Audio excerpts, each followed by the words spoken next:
A misliš, da bodo danes sploh kaj igrali? Ne vem. Gremo pogledat na oder. A lahko? Ne vem. Lahko.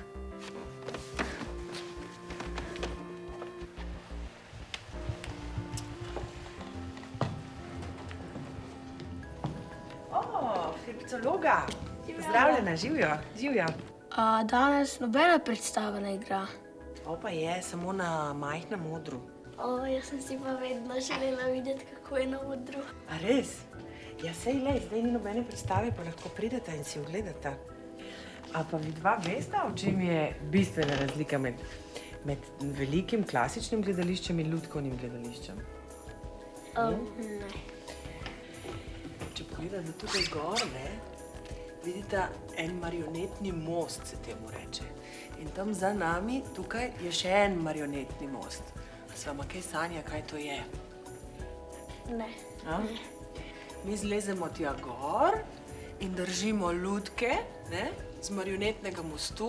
Lutke so pa potem tukaj od spodaj, da jih lahko vi kot gledalci vidite. Bo se nič tam gor ne vidi. Ne, nič, prav nič.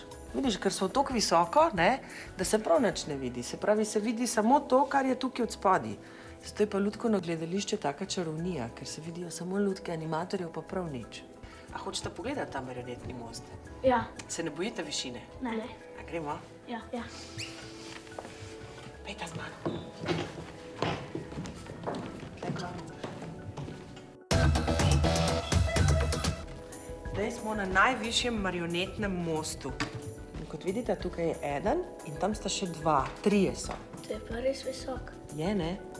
A razvijemo eno lutko, Ja. da vidite, kako se to dela, kako se animira z mostu. Ja. A poznate tole lutko? To je kosovir. To je kosovir, ja. In takole, vidite, to lutko, ta čas, ko se ne igra, navijemo, zato, da se te nitke preveč ne raztegnejo. Zdaj vam jo pa lahko za hip posodim, če želite. Ja. Evo, Sara, izvoli, ti primi tega kosovirja. To, kar držite, temu se reče vaga. In če takole malo nagneš tole vago, vidiš, premika pa telo. Vidite, gledajte, kje so zdaj kosovirji, tam čisto spodaj. In gledalci vidijo potem samo te lutke. Mi, igralci, pa ne vidimo publike sploh, vidimo samo drugega. A vi veliko vadite za predstavo? Ja, kar veliko.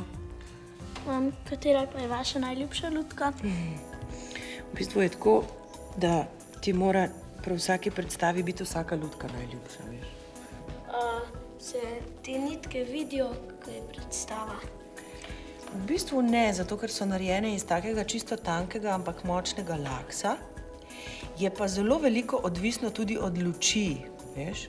Če so luči dobro postavljene in naštimane, potem dejansko vidimo samo lutke, nitk pa ne. Zato je tukaj toliko reflektorjev. V lutkovnem gledališču so luči zelo pomembne. No, tako, tukaj smo pa zdaj v kabini, lučni kabini. Od tukaj se upravlja luč na odru, tam zraven pa ton. Za vsak reflektor posebej je tukaj poseben gumb, in ko se začne predstava, kaj se najprej naredi? Ko je publika v dvorani, Ugasne luči. ugasnejo luči, potem pa se kaj? Odpre zavesa. A pogledamo, poglejte, se že odpira. Ko se pa konča, se pa s tem ključem zaklene. Ja, mi bomo pa tudi šli, Pa pridite kdaj drugič, ko bomo kaj igrali na velikem odru, prav? Ja. A gremo? Ja. Dajmo.